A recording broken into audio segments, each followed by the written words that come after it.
Hello friends, welcome back to my channel. आज हम लोग टीचिंग एप्टीट्यूड का बहुत इम्पॉर्टेंट टॉपिक मोटिवेशन पढ़ने वाले हैं। पहले डेफिनेशन देख लेते हैं मोटिवेशन का। Motivation is an internal factor और condition that tends to initiate and sustain activity towards goals. Motivation एक इंटरनल फैक्टर होता है और कंडीशन होता है जो इनिशिएट कराता है हमारे एक्टिविटी को टूवर्ड्स गोल्स की तरफ पहुंचने के लिए। मोटिवेशन का बहुत ज़रूरी होता है। Energy to start, continue and achieve is motivation. Motivation एक लैटिन वर्ड से ओरिजिन हुआ है। मोवेर और मोटेम means to move. Features of motivation. Motivation is a psychological state. It produces goal directed behaviour. Internal factor, power conductor. Motivation power conductor का भी काम करता है। It can be positive as well as negative, और motivation positive भी हो सकता है, नेगेटिव भी हो सकता है। Prioritise and continuity. It is prioritise and continuity होना चाहिए मोटिवेशन को। हार्ट और बेस ऑफ लर्निंग भी कहा जाता है मोटिवेशन को। B.F. स्किनर के द्वारा दिया गया एक डेफिनेशन है, motivation is the national highway to learning. Motivation जो है वो नेशनल हाईवे है लर्निंग के लिए। Learning and motivation have the positive relation.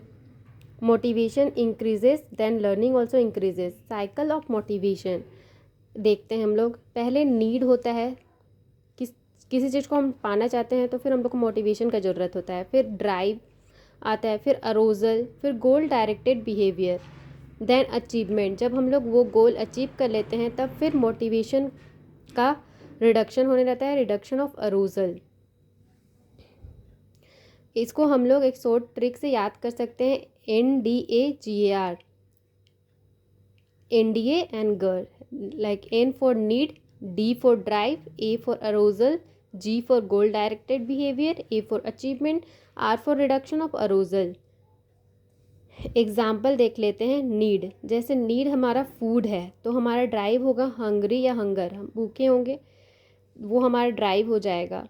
और नीड अगर जॉब है तो उसका ड्राइव होता है सोशल रिस्पेक्ट और financial support. Types of motivation. There are 2 types of motivation, internal और इंट्रिसिनिक, और एक्सटर्नल और एक्सट्रिसिनिक। सेल्फ मोटिवेशन को हम लोग इंटरनल मोटिवेशन कहते हैं। Insight, interest, long run, push. इसमें सेल्फ ही पुश हो, मतलब अपने आप ही मोटिवेशन आता है कुछ भी करने के लिए। It's an end to itself. Motivation through other. External motivation होता है जो दूसरे के तरफ से हम दूसरे चीज़ से हम लोग को मोटिवेशन मिलता है। जैसे कि रिवार्ड से हमको मोटिवेशन मिलता है कि ये करेंगे तो हमको रिवार्ड मिलेगा। सैलरी से हमको मोटिवेशन मिलता है। शॉर्ट टर्म, ये शॉर्ट टर्म का होता है, ये शॉर्ट टर्म के लिए होता है। टाइम टू टाइम इसको होना चाहिए। जैसे रिवार्ड हमेशा मिलते रहेगा तो हमारा एक्सटर्नल मोटिवेशन बना हुआ रहेगा। अदर, पुल, और ये नेगेटिव मोटिवेशन में आता है। इसको हम लोग एक्सटर्नल मोटिवेशन को नेगेटिव भी बोल सकते हैं। As a teacher to motivate students internally. Teacher का गोल होना चाहिए, मोटिवेट करना चाहिए स्टूडेंट्स को internally. How can teachers motivate students?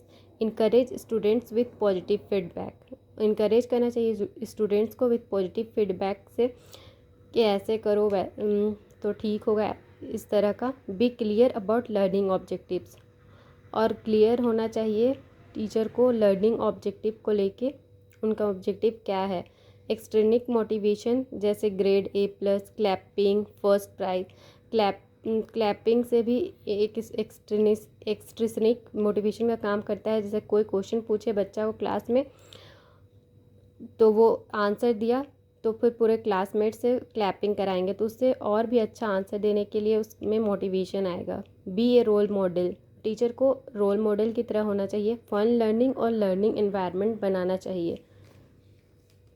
आप हमको सजेशन दे सकते हैं और कौन सा टॉपिक आपको चाहिए B.Ed एंट्रेंस एग्ज़ाम 2025 के लिए टीचिंग एप्टीट्यूड में, और कुछ सजेशन भी दे सकते हैं। Thank you for watching.